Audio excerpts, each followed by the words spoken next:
Love, exciting and new. Hello, Hannah Waddingham here.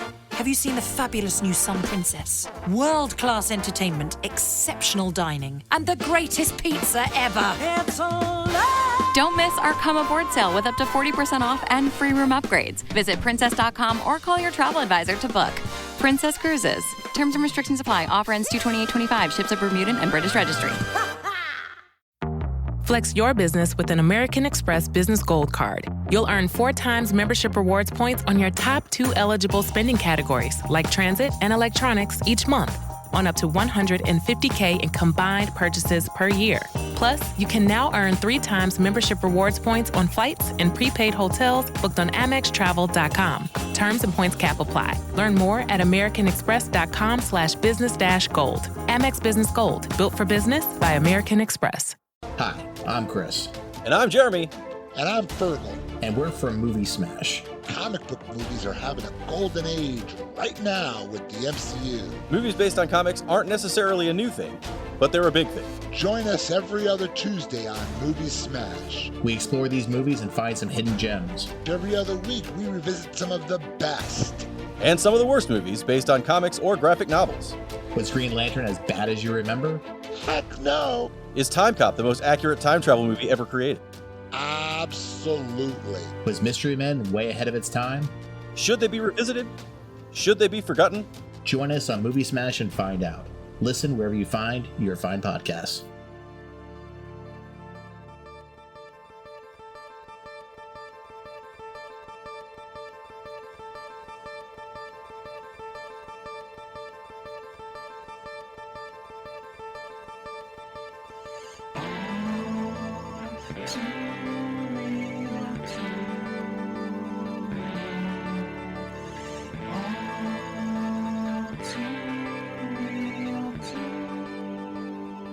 Okay, everybody, welcome to the latest episode of All Too Real 2.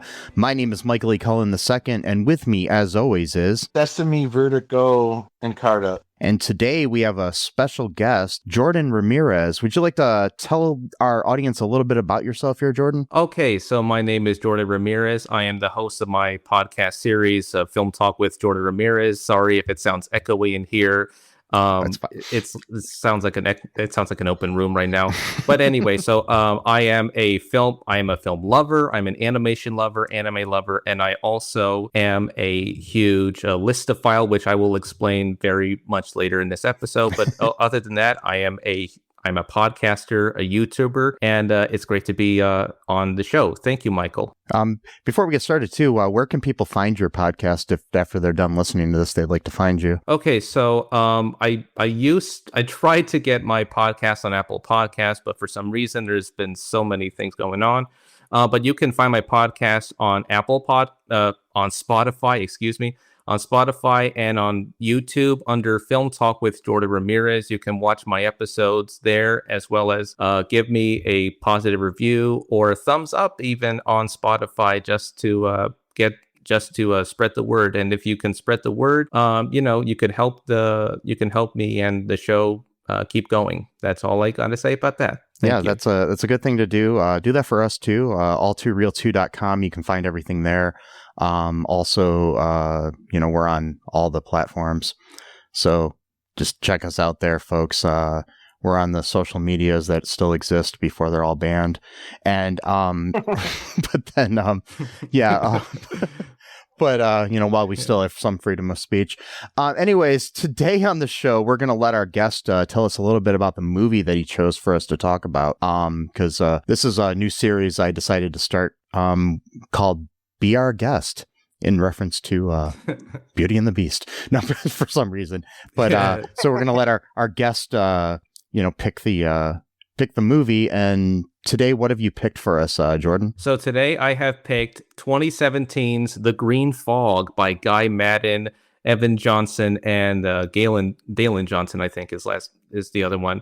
And this is a vivisection or a experimental video essay on the movie Vertigo by using 95 movies and 6 television shows, like clips from 95 movies and 6 television shows, all set in the city of San Francisco, revolving around Alfred Hitchcock's Vertigo with a little bits of twists and turns at the end. So this is a pretty interesting take with all of the big names and stars you have ever dreamed of from the golden age of Hollywood, cult cinema, action movies, and television, wherever you may find them. And this is pretty much the film I have chosen. Yeah, and this was part of the 60th, the San Francisco Film Society's 60th San Francisco International Film Festival, which was where it premiered. And yeah, it's really interesting what they did with this. I remember hearing about this back at the time when it came out, but it was like,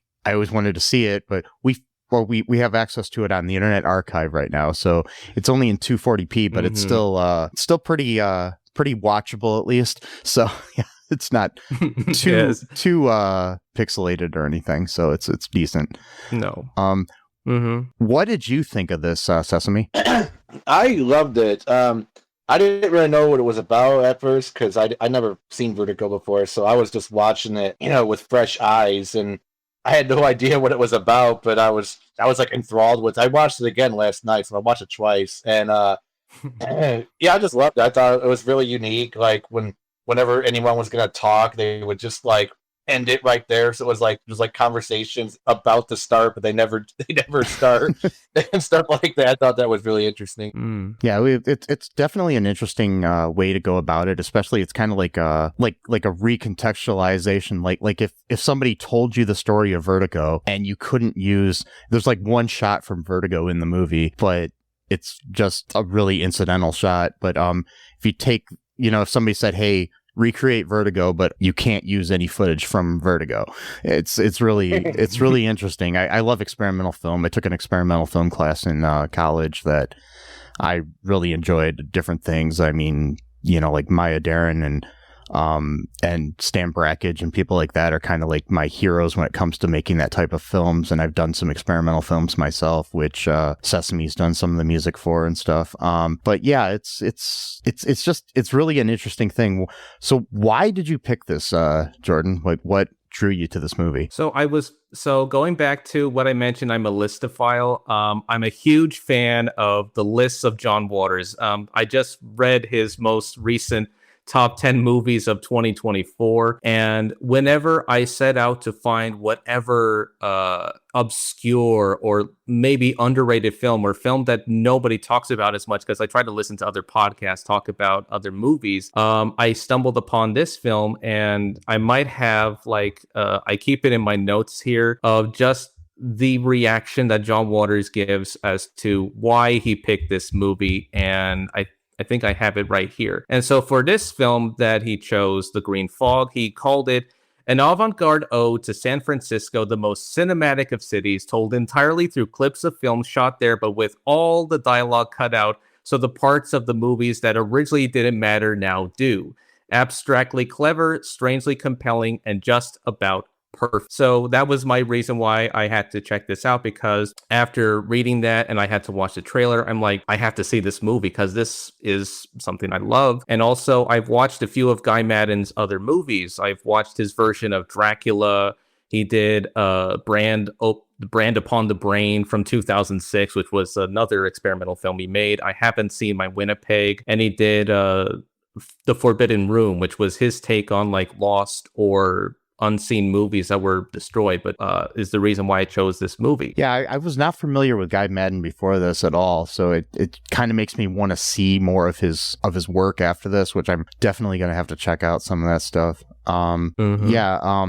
Any thoughts here, Sesame, on what you saw in this film? Anything that like you found interesting or confusing or anything? Well, the first time I watched it, I was mainly just kind of, a lot of times I'll just watch something first just to kind of get a feel for it, and then I'll watch it again where I actually kind of pay attention to details. And what I noticed, I'm not sure if it's true or not, but what I noticed is whenever someone was like experiencing like a really, really strong emotion is usually when the fog would start coming out, like either like intense sadness or like when someone's about to get into like a really big argument with someone, or or even like love. It seemed like there was like a scene where like two lovers were really gonna get into it together, and then the green fog would come out. I don't even know if that's even accurate now, but that's something I noticed. Yeah, it's interesting. I saw where Guy Madden said that the reason he named it the green fog is because he saw somebody in a store, a guy in a store who had dyed his hair green, and it didn't really work well, and he says it kind of looked like a green fog in his hair. And it also there's a part in the original Vertigo where the woman comes out of a green kind of fog in the end and stuff, and it's interesting. Like he just kind of took that and went with it. So yeah, it is a very fascinating concept. And besides that, there were two.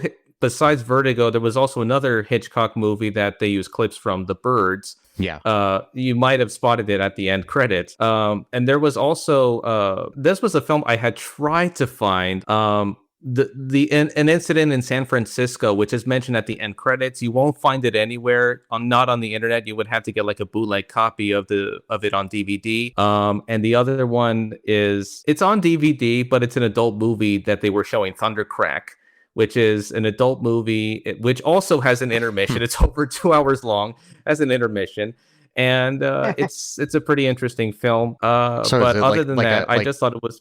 Like by adult film, you mean like kind of like an X-rated film or something? Is that what you're saying? Yeah, like X-rated movie. Okay. And I watched it, and they only used the clip of from that movie with one of the Kuchar brothers, who was in that movie as well. So for those who have never seen Thundercrack, it's basically a parody of The Old Dark House, the James Whale movie, and it features a lot of acts which I'm not going to I don't want to discuss. I don't know if I could say it here. I mean, if you want, you can, but if you don't want to, that's perfectly fine. Yeah. Let's just say it involves a lot of adult acts, and it's out there, and it also involves a gorilla. Okay. Yeah. Yes. Every good film needs a gorilla. Yes. Yeah. It was really interesting, and I like how there's like a lot of use of Macmillan and Wife in this, which was interesting. So, and, which I used to watch that show when I was younger. Like it would be on reruns sometimes, and I'd watch it, and it was just like just a cheesy detective show, but not like nothing great, but it was still good TV. So yeah, I don't know. Yeah, that was interesting to see. Yeah, and the other ones that they used, I hadn't seen them, were the television version of Hotel, which was basically The Love Boat but in the building. Yeah, and the other ones were Murder, She Wrote, the original Mission Impossible television series. You can see like brief clips of it in the movie, and the other one was The Streets of San Francisco, where they show like clips with Carl Malden and Michael Douglas. And the other ones that were like not noticeably well-known films, they had like the clips from The Zodiac Killer, which were featured in this movie before David Fincher did his version of Zodiac. Yeah.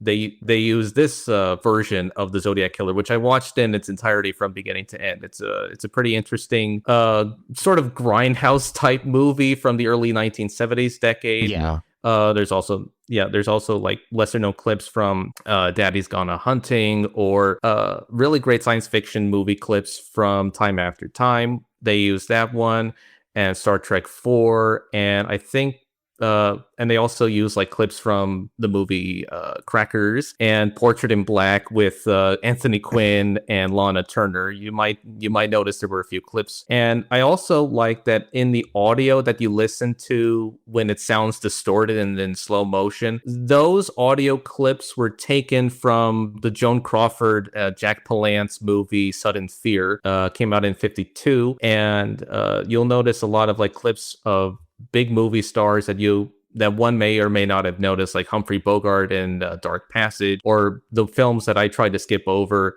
Dirty Harry, Magnum Force, and the other one that he was in. It's like the Dirty Harry trilogy. The series. I remember now. Deadpool. Yeah, I was gonna say the Deadpool from '88. Deadpool, yeah, that one had Jim Carrey was in that movie. Yes, a young Jim Carrey. Yes. Yeah. and the other ones that were used in this film. The oldest movie on this list, because I thought everybody talks about remakes of movies that they love. This movie features the oldest film on the list, the Ten Commandments from 1923, the original version, not starring Charlton Heston. This was the story of Moses, and if anyone has seen the original, it only is a prologue. The actual story takes place in 1920 San Francisco, dealing with honor the Ten Commandments and so on and so forth. And you'll see when the church in San Francisco was being built, that was from that movie, which is pretty interesting. And the other one that they use, another oldest film, is the movie Greed by Erich von Stroheim. I saw the reconstructed version they did for Turner Classic Movies. Yeah, which I thought was pretty interesting. It was interesting. I mean, because they're using all these different San Francisco movies, and I found it interesting that they didn't use anything from Fincher's Zodiac in this. No, it was interesting. I thought for sure they would, but I don't know. It was just interesting. I mean, I don't know why they didn't, but I guess maybe things just didn't work from that. But that movie is my favorite Fincher movie, period. So it's probably one of my top 5 favorite movies of all time. Yeah. Well, there's David Fincher's The Game that was used in this movie. Yeah, so they use that too. I mean, Fincher's probably my favorite living director. So I really like his style. So yeah, and even though I've heard it's hell on his sets because he does a million takes of things and tries to get it exactly right. So. So. Yeah, I would love to put myself in saying that, all artists can be either good artists or they can be tortured artists. Yeah. Name any other director who had done something that may have not worked on the set, either today or otherwise. But other than that, Fincher, I think, is another pretty good example. I don't know if he's on the same level as Kubrick was on his movie sets. No. No, Kubrick would take years to shoot one scene. I mean, it's just basically, not really, but sometimes, yeah. Yeah. Mm-hmm. What did you, anything else you see here, Sesame, that you want to talk about? Just small things. I don't know much about these kind of films as you guys do, but there was a part where they were watching an NSYNC music video on one of the TVs for a second. I don't know what that was about, but that was kind of very jarring in a sense because they're just kind of looking at it okay, and the very end of the movie too, where the woman's "You were a great listener," and then the movie ends. Wait, what? Yeah, just ends after that. That's Guy Maddin's sense of humor. He always has a sort of interesting, surreal sense of humor in any body of his work. His films are like pastiches, is how I would describe them. If you were to watch any of his other movies that are meant to be his version of silent movie cinema or expressionistic German expressionistic movies, he also does his own take on them, which is what I think is his sense of humor. The other one I liked was the endless montage of Chuck Norris from An Eye for an Eye. Yeah, they use different clips from that same movie, I think just to make it sort of try to present him as if he was sort of a leading dramatic actor, even though he was in this low budget, even though he was in this action 80s movie, which I thought made it interesting. There's something when you see young Chuck Norris too, where you realize that guy needs a mustache. Some people's faces, he just doesn't look right without a mustache.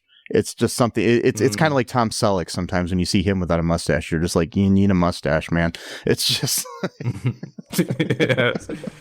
yeah. And that one I thought was pretty interesting, and I was trying to find oh my gosh, there were I did like seeing that one, and there were other humorous moments, I guess, when you see the clip from Basic Instinct just after Michael Douglas and Sharon Stone were doing it in bed, and then he gets up and you see him, and all you see is him nude and his butt, and then it dissolves into something like an Edison movie, and then it transitions to a young Michael Douglas and Carl Malden on an episode of Streets of San Francisco saying, and Michael says, "You should be in show business." Oh yeah, which I thought was real. Yeah. And it's interesting to see how they take the movie Vertigo and present it through this like kind of like blender sort of like way of things. But it's just interesting too, because like the movie Vertigo, I mean, it's a great movie. And speaking of difficult directors, Hitchcock was definitely a difficult sexist director, and that movie is, in my opinion, the epitome of him. Like, it's basically like his I think his soul kind of just like laid out on a film, because of the way that it's basically this look at like the male gaze on females, and how you basically are trying to create your perfect woman and like recreate. And the whole idea of Vertigo is like the recreation of something, and then you take The Green Fog, which is a recreation of a movie about recreation, and it's just really, really interesting that they would do this. Yeah. It is interesting, because now that I'm starting to make sense of things a little bit, because there's a scene where this actress, I know I've seen her in something, I just don't know her name, where she's having dinner with her dad, and she's like saying stuff like, I want to become somebody.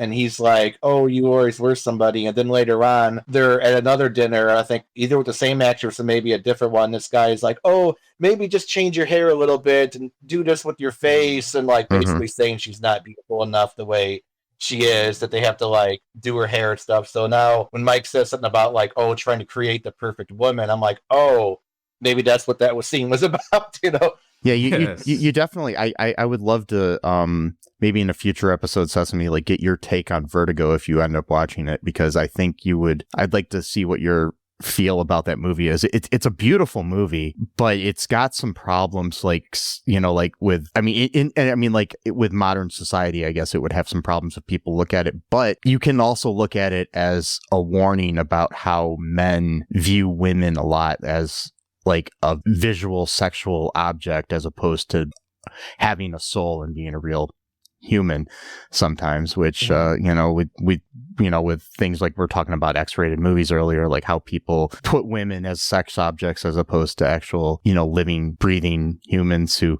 have ideas and things to offer the world that are other than their looks. Yeah. So I mean, in this movie, definitely, it's interesting too. I mean, this is definitely a love letter to San Francisco, but it's also just interesting how it looks at things, and the whole.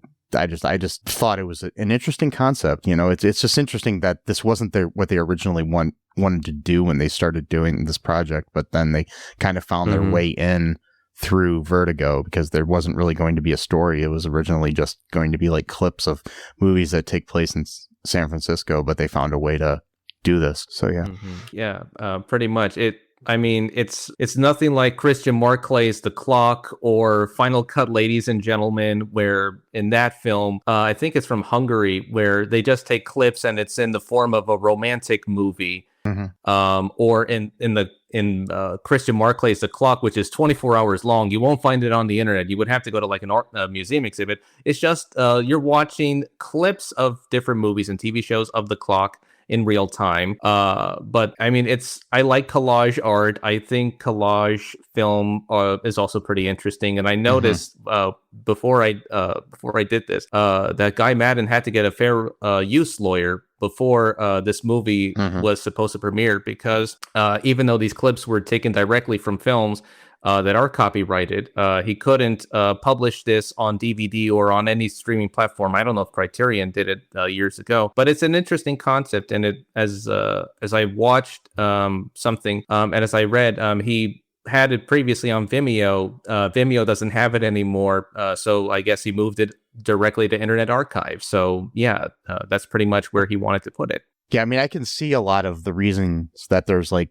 definitely going to be, legal ramifications for trying to put this on a legit streaming service or something like that, in any way that anybody makes any money off of it, because this definitely couldn't end up on like Netflix or Amazon Prime or something, because then there'd be some kind of income coming to somebody from it, and you definitely can't be making money off of even Macmillan and Wife. It's just something you can't repurpose that legally. Yeah, I mean, yes. Speaking of clips, I did remember one of the other clips that was filmed in set in the city of San Francisco, and this is the colorized version. Was it came from Beneath the Sea from 1955? I think starring Kenneth Tobey, Faith Domergue, and I think the stop motion effects by Ray Harryhausen. They were like clips of it where one scene takes place when I guess the main protagonists were underwater and they were one of the scuba divers. This was like his reconstruction of James Stewart rescuing Kim Novak when she was I don't know if she was trying to put herself in the water, and he rescued her, and I think that was like trying to do his version of it.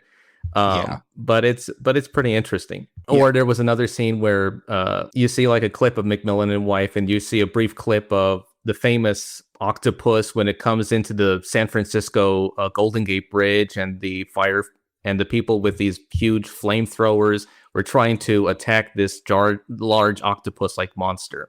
If for those who have never seen it, it's something that I thought was enjoyable as somebody who loves old school visual effects of stop motion animation. Before CG came around, I guess. Yeah, I mean it's interesting too. Like the movie Obsession by Brian De Palma was basically kind of like almost a loose remake of Vertigo too, and I've seen that before too, so it's just interesting to see how different people throughout history still go back to that movie. I mean, it's a very influential movie too, like it's just in a lot of ways, like especially when it comes to like the process of obsession, not the movie Obsession, but the idea of obsession, because it's people will, I mean, and I think it's interesting too, because we look at the like psychological ramifications of people, like people will become obsessed with someone, like you go to a coffee shop or something and you see the barista behind the counter and you talk to her every day or something, and some men will become obsessed with that type of thing. I mean, this has never happened to me, but I mean it has actually, but that's another story, like where you see that person, but there's this idea, like there's that perfect stranger, not Belky and Cousin Larry sort of perfect strangers, but the perfect stranger idea of somebody that you don't really know, but they're perfect until you get to know them, sort of idea. There was a song called Perfect Stranger by Patty Rothberg back in the 90s that actually has that concept where she's obsessed with this guy, but she doesn't want to meet him because he's still a perfect stranger, basically meaning that he's perfect in her mind as like the perfect man. But if she meets him, then she'll start to see his flaws and realize that he's a human and that he has ideas and a sanctity of his own beliefs and stuff, that it's like this whole idea that, you can fall in love with the idea of someone before you actually fall in love with the actual person. So, yeah, but a lot of times the idea of someone, because I've had that happen to me where I've like fallen in, like I meet somebody and I think, oh wow, she's great, she's awesome and everything, and then you get to know her and you realize, wait, she's racist or she's this, you're just like, wait, and then you're like, wait, no, she's not cool, different things, or whatever it is, or oh, she has really weird political beliefs or is into weird conspiracy theories, or she's just, or just something else, like, she has really weird taste in music and I really can't be with that person because of that, because we all have our own little quirks where there's certain things we don't want to have a relationship with somebody, even if it's just a friendship, because, obviously, of course, if it's something as extreme as racism, yeah, you definitely don't want to be friends with somebody, but the other thing I liked about this film is that you'll notice that in the structure, the film starts with a prologue and then it goes into different chapters, like chapter 1, Weekend at Ernie's instead of Weekend at Bernie's, and the other chapter, Catatonia, which I thought was a pretty interesting like way of structuring this film. It's like the best way I would say it is, or describe this movie, is that this is an abridged, reconstructed version of Vertigo, like we mentioned before. And the other thing I liked about this film is whenever you see like the mindset of the character, what the character's going through, you'll notice like they're using like clips of the destruction of San Francisco or references to the 1906 earthquake in this film. And the only other two movies that I found that were somewhat recent, 2014's Godzilla and 2015 San Andreas and Terminator Genesis. These were like the only three I guess recent movies that were used in this collage film. You'll notice like you won't see like the stars from those movies. You'll see like maybe clips of it if you rewatch the three movies that I have mentioned. And the other thing I liked about this film is that it makes me want to go back and re-watch some of those clips. I mean, one of the clips I watched as I saw this film was the Doris Day film Julie, which I covered on my show, and Nora Prentice, and the Clark Gable musical San Francisco. I've listed a few of those movies that were in the Green Fog on my podcast, which I thought I wanted to bring that up, which is why I thought it would be interesting to do it. And there were like other films that you had no idea that was directed by these directors. And speaking of movies that were influenced by Vertigo, there were also like films that I know they didn't use them, but I thought I would mention them anyway. Chris Marker's La Jetée from 1962, which was later remade as 12 Monkeys with Bruce Willis. There was Sans Soleil, which is also by the same director, Chris Marker. And then there was one on top of the other by Lucio Fulci. I watched that film. This is before Fulci made like the gore and zombie movies of the 70s and 80s, which I thought was pretty interesting. So his film is in it. And then there were like other international movies that were filmed in San Francisco. Like there was this film called Take Me Away by Nobuhiko Okamoto, the director of the 1977 cult classic House. For those who have not seen it, it's a pretty amazing film. I saw this one. And then the Basic Instinct, of course, everybody is familiar with it, which is Verhoeven's version of Vertigo, I guess. And Final Analysis from 1992, the same year, which was like all throwbacks to Hitchcock. The Net, starring Sandra Bullock, and of course, because he's in the movie, Mel Brooks's High Anxiety, which is his own like spoofs of Alfred Hitchcock. That movie's great if you haven't seen it. It's hilarious. I love Mel Brooks anyway, so it's great. But La Jetée is interesting too. That that became 12 Monkeys. It's like it.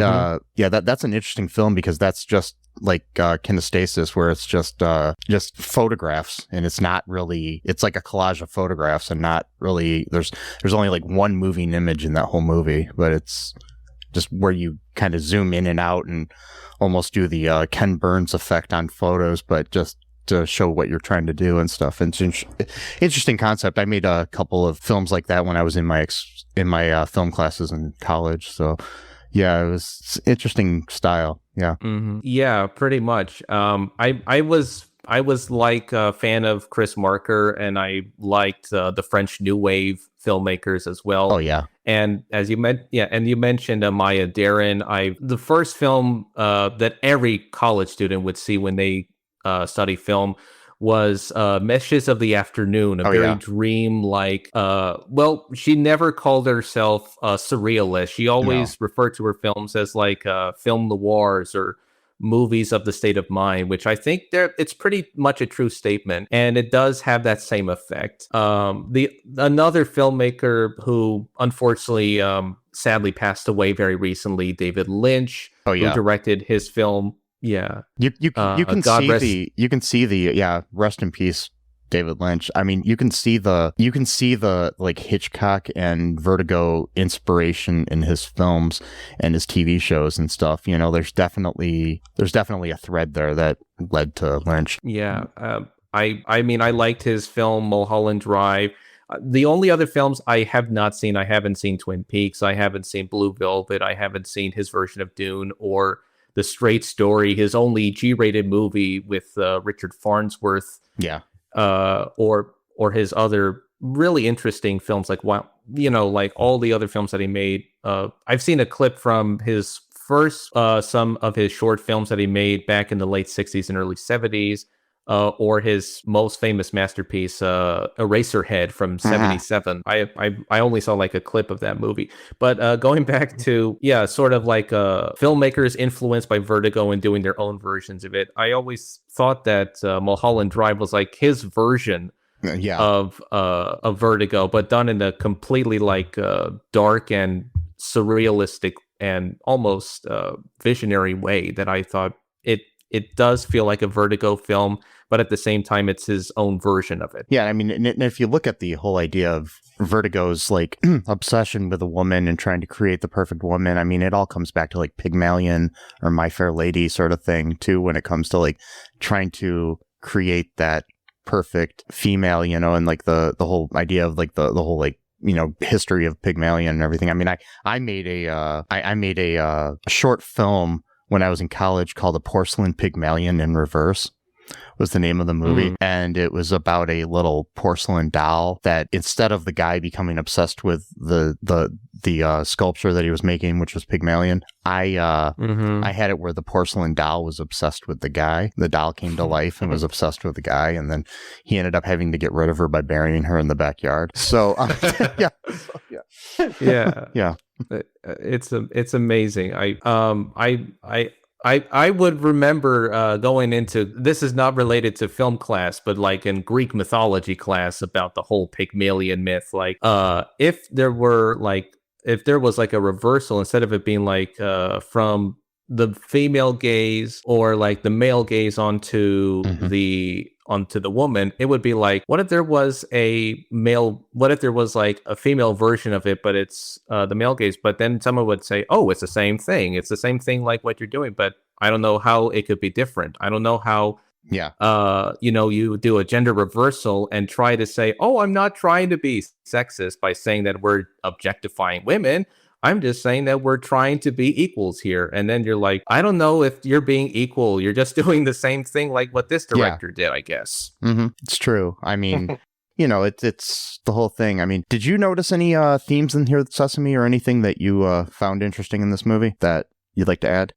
No, because I've never seen the Vertigo before, so yeah. So I was just kind of going blind, which is kind of, I guess, I'm kind of interesting. I'm actually just curious what you took away from it without ever seeing Vertigo. I'm just kind of curious about that aspect of it. Just I don't know, it just kind of left me with like a weird state of emotion, but almost like euphoric towards the end, which I don't really, it's hard to describe, really is. Like, I mean, just like the whole thing where people are gonna talk, and then like as soon as they open their mouths, it just cuts to the end of their sentence. And so that was really jarring for a while. But then slowly over time, the people actually start talking, and it's like they're trying to solve some mystery or whatever. Like what's, you know, like they keep going, oh, play back on the video or whatever, and then it'll just play some random thing or whatever. I don't really know. Like, yeah, the symbolism and stuff, that's not really my wheelhouse or whatever. But and like I said before, I don't really think it's accurate, but what I noticed is the green fog would usually appear whenever there was like a really strong emotion. It's probably just my imagination, but that's what I know. I think you're right there, actually. I mean, I think it does kind of tie, the green fog ties into like some kind of emotion or feelings, strong feelings, and then also the earthquake aspect too. Like that'll appear too, like the fog and the earthquake, and it's kind of like natural things that are tied into emotion when it comes to like, because our emotions are natural. So it is interesting. Yeah.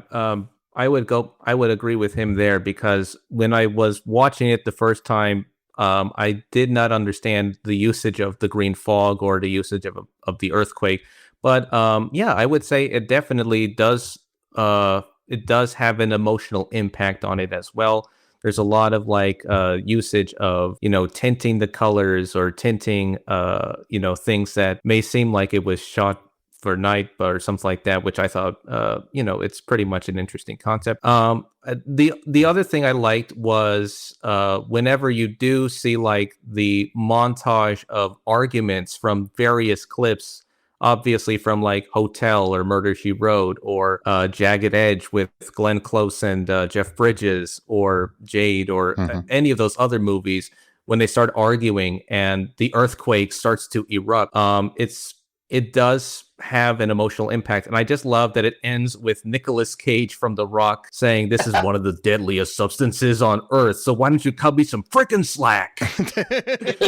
which I thought was a great way to end like a sort of a fighting sequence or fighting montage that occurred, like intercutting between the fights between like these various actors, and then the earthquake, and then back to like the escalator scene, which I thought was a pretty interesting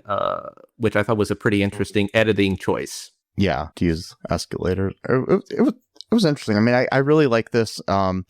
Before we wrap things up, is there any other major things you want to say about this? Either one of you guys? No. Because I think. Yeah. Go ahead, Jordan.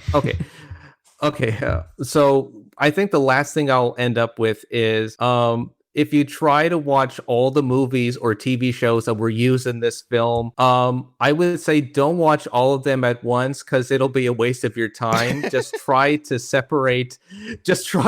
Because I read that when Guy Madden and his co-directors were watching it, they like over 200 movies and TV shows. They had to go to like 2 or 5 times X to fast forward as many clips as they could because they couldn't watch all the movies and TV shows because they knew it was a waste of time. I would say just divest your time wisely in watching whatever you can find, if it's on YouTube or maybe a bootleg DVD or maybe on whatever streaming service you can find, or go physical DVD or Blu-ray or whatever, and just try to piece it together instead of watching it all at once. Because that would be a very daunting task, though. I mean, to try to watch all these, because I mean, if you just even if everything was only an hour, because I know some of these things are really long too. Like even if they were only an hour, and there's like roughly like what was it, like over 100 things that were used in this? 95 movies. So it was.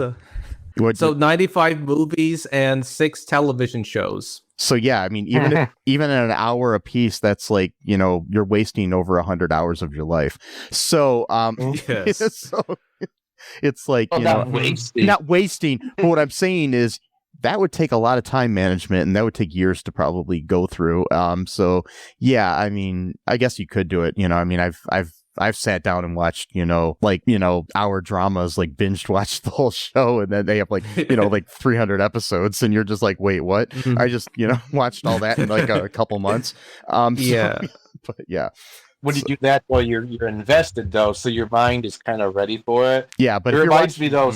It's not so bifurcated too. It's just like, you're all like one thing, so it's like so it's just yeah.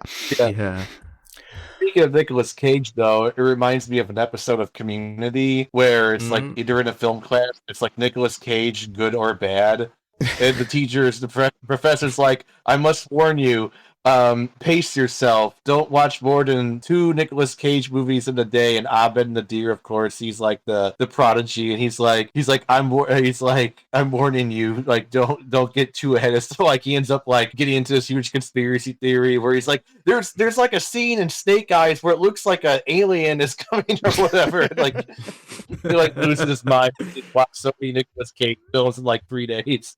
Yeah. I do not recommend watching the work of Nicolas Cage in like 3 days. That would probably drive you insane. 150 movies at this point, yeah.